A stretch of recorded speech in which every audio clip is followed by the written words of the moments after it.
Olá, Verdades de um Sofá aqui com você hoje. Trouxemos uma convidada incrível para falar um assunto muito importante para você. Estamos aqui com a doutora Luciana Torrano, que tem um Instagram incrível, recheado de informações para você que busca sempre saber tudo sobre psicanálise. É isso, doutora Luciana? Isso, eu gosto bastante de falar sobre psicanálise e é um prazer eu estar aqui com você, porque a gente já se conhece Ai, eu bem. queria muito que você tivesse vindo, eu estava ansiosa. E fico feliz também com o projeto. Acho que é importante, né, ter essas possibilidades de conversar com o público sobre temas relevantes e de uma maneira leve, né, agradável, para a gente se informar aí. E eu, quando eu te assisto falando, eu vejo assim, uma tonalidade de voz, muita informação passando ali. Então pode ser um vídeo curto, longo, eu fico presa naquela informação. Eu fico presa quando você fala de uma série, de um filme. Eu falo, gente, é tanta informação boa que eu, assim, eu sou muito fã do seu Instagram, do seu trabalho. Eu estava ansiosa em te trazer aqui. Obrigada. E para um tema extremamente relevante, que é sobre saúde mental nos dias de hoje. Então, assim, Luciana, quero que você fale muito pra gente.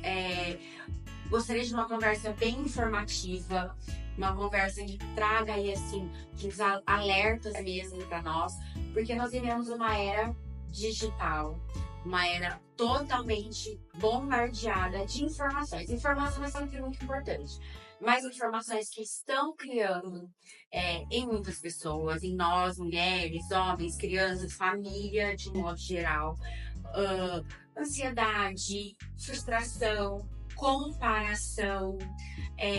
Vemos assim mundos irreais, né? Inacessíveis. Então, inacessível em questão estética, profissional, material. E isso está abalando muito, vamos falar de modo geral, o ser humano, né? Todos. E eu queria que você falasse um pouquinho mais pra gente dos cuidados, como a gente pode estar assim dosando esse mundo digital, não tem como a gente escapar, né? Realmente a gente não tem como escapar do digital e da internet. O maior problema é que assim, a maior parte da internet agora ficou rendida às redes sociais. E as redes sociais, elas trouxeram uma nova realidade, né, de alguns anos para cá, porque antes tinha quer dizer, propôs interações, a internet desde o início, né, com MSN, né, antes tinha os blogs lá, os blogs de foto, enfim. Então, algumas dessas pessoas já estavam envolvidas com a internet e com essas redes sociais que abriram a possibilidade de conversas com pessoas diferentes, de lugares distantes, até eu acho que a chegada do Instagram com a imagem, porque o Facebook, ele integrou, né, ele começou com essa integração, que tinha um potencial viciante, mas eram páginas de pessoas que estavam falando sobre a sua vida, estavam postando textos. As imagens eram importantes, mas elas não eram tão importantes. Às vezes ficava ali como um álbum de fotos. Agora, a rede social se tornou muito viciante, porque aí são vídeos, fotos, e começou a trazer celebridades, né? Assim, tornar célebres pessoas comuns. Então, isso começou a gerar uma certa ansiedade, porque antes, para você ser famoso, você tinha que entrar na Broadway, no Hollywood, ou na novela das 8, né? Era bem mais difícil do que hoje. Então, hoje, qualquer adolescente que começa a fazer um skincare ou falar sobre algo que ele saiba muito, ele tem uma grande chance ali de se desenvolver na rede social e se tornar conhecido, popular e começar a ganhar dinheiro com isso. Então, era um universo inimaginável, isso há 20 anos atrás. Então, ela veio, atravessou, né, a nossa realidade de uma maneira bastante potente e a gente não tem mais como sair dela. A questão é a dosagem e o que isso traz de tóxico, né? Porque a gente não acorda e não toma um copo de veneno, afinal de contas, né? Então, o que a gente tem percebido é que as pessoas têm perdido a qualidade de vida por conta do tempo que elas estão gastando envolvidas em redes sociais e principalmente em vídeos muito curtos que impõem, né, um tipo de atividade cerebral muito ruim, né? Porque são vários estímulos, todos os estímulos cerebrais que a gente recebe, de alguma maneira a gente vai ter que metabolizar. Lembrando deles ou não, o nosso cérebro, ele processa. Então, o que a gente tem percebido? Além da ansiedade e depressão, né, que já existia, mas eles eram manifestados de uma outra maneira, hoje também a gente tem vários distúrbios do sono, né, distúrbios alimentares, que já seriam secundários, porque as pessoas estão tentando criar uma imagem parecida com alguém que é muito diferente geneticamente, historicamente, ou às vezes é uma personalidade que está ali montada. A gente já tem avatares, né, nas redes sociais, que são influenciadores que não existem, que são criados por inteligência artificial. Então é todo um mundo, é um metaverso, né, que interfere na realidade. Porque a saúde mental, uma das formas da gente verificar, né, é testar a realidade. E se a gente tem uma realidade compartilhada, né, porque toda realidade é uma interpretação. A gente não consegue ter uma realidade que é social e todo mundo está vendo a mesma coisa. Cada um vai interpretar daquilo algo que tem a ver com a sua própria vida. Então, se eu falo casa, todo mundo entende o que é, mas a imagem da casa, o que aparece de cada pessoa é uma. Uma das maneiras da gente testar a questão da saúde mental, né, é justamente essa realidade compartilhada.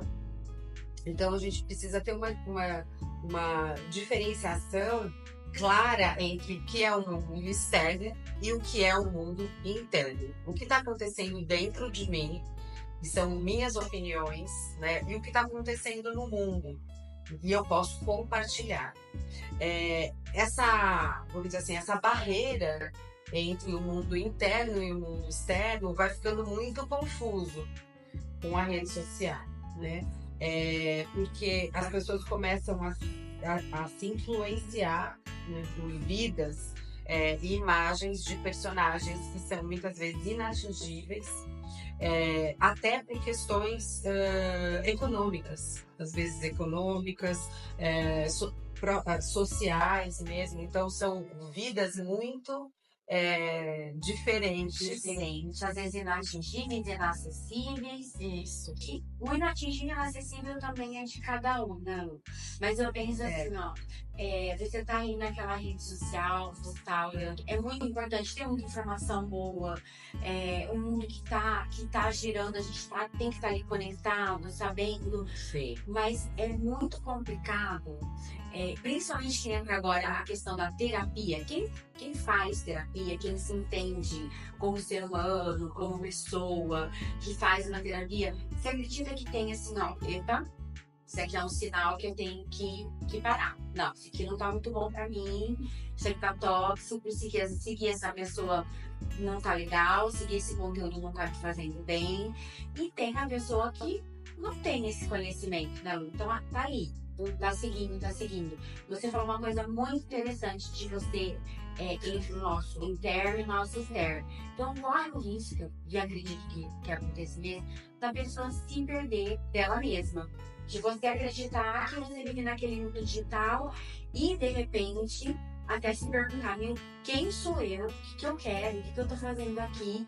Porque quando você não faz a pergunta, o céu é o limite. Você vai buscar ser o outro, ter o outro, ter verdadeiro outro, né? Você nunca vai alcançar realmente, né? Você não tem uma busca aí interior.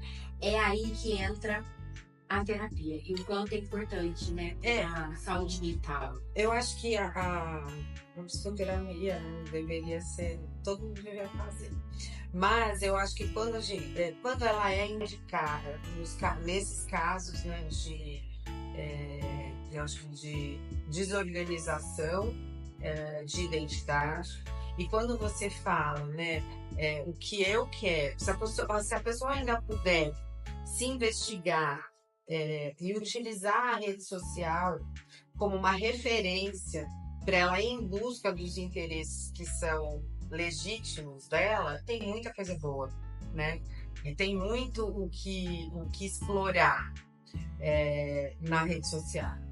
Então, sobre livros, sobre filmes, sobre séries, sobre futebol, sobre Fórmula 1, dependendo do interesse, sobre ecologia, sobre medicina, sobre comportamento, tem muita coisa boa, mas tem muita bobagem, né? E hoje em dia, uma das coisas que a gente vem verificando, principalmente no Brasil, em relação à saúde geral, bem-estar, saúde mental, grande parte das pessoas que estão tentando influenciar isso, elas não têm uma formação para isso, né?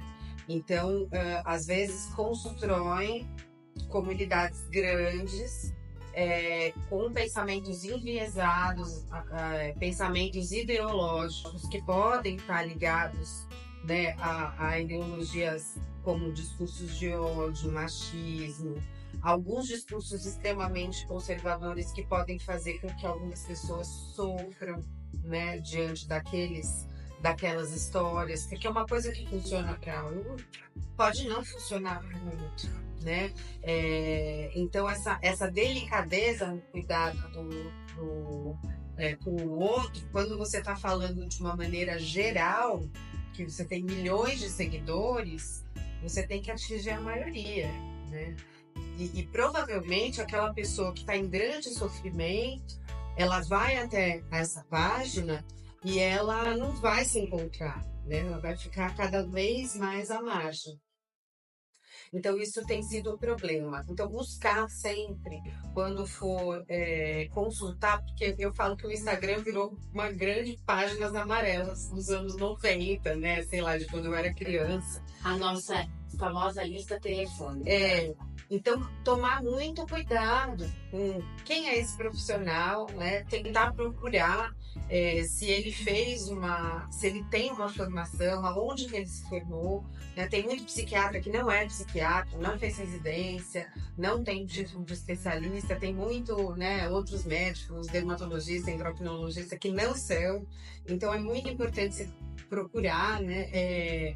Agora, por exemplo, psicanálise, né, que é a minha formação, é uma formação extremamente longa. Eu fiz a faculdade, depois fiz especialização, mestrado, doutorado, depois eu fiquei 8 anos estudando, fiz 5 anos de análise, mais muitas horas, né, de supervisão, 3 supervisores diferentes, para me tornar analista. Existem outras formações, outras formas, mas assim, é impressionante como da pandemia para cá começou a pipocar psicanalista, parece que tem mais psicanalista do que paciente. Né? Lógico que essas pessoas acabam não se sustentando, mas elas têm discurso na rede. E esse discurso, às vezes, vai mais longe que aqueles discursos que têm uma consistência, né? Porque quem trabalha 8, 10 horas no consultório cuidando de vidas tem tempo de ficar produzindo esse tanto de conteúdo e vendendo social. Sim. Pode ganhar menos, mas está produzindo outros valores, né? Então, isso é uma questão bastante importante que eu acho que fica eu acho que perdeu, né? Perdeu esse filtro de qualidade. E foi isso, Verdade do Sofá, com Luciana Torrano, cheio de informações, maravilhoso. Eu adorei a presença, Lu, muito obrigada por estar aqui no nosso sofá, trazer tanta informação rica, importante para o nosso mundo de hoje. Muito obrigada. Obrigada pelo convite, foi um prazer. Foi? Ó.